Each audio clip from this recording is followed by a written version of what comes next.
單邊位保養靚嘅4分1別墅係最受歡迎嘅。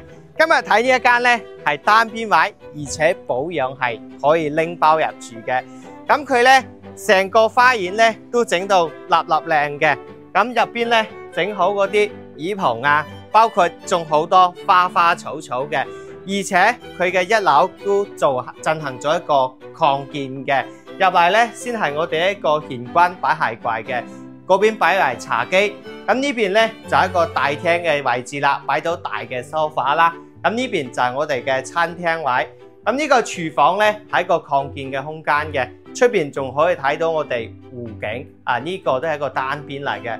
咁1樓仲有我哋嘅一個洗手間嘅。咁洗手間旁邊呢就係我哋嘅一個長者房啦，就方便屋企嘅老人家生活嘅。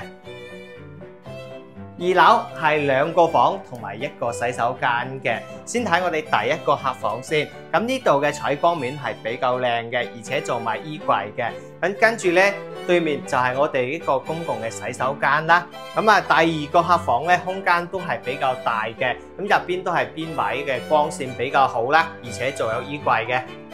3樓呢個景觀睇出都好舒服㗎，睇到出邊空曠嘅湖景啦，同埋咧呢度咧已經做好呢個陽光棚啦，已經晾衫係非常之方便嘅。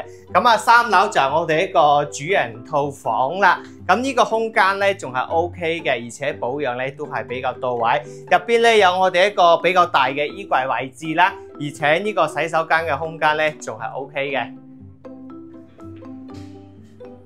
呢間別墅業主當時花咗50幾萬去裝修，而且現時嘅保養咧係非常之新淨嘅。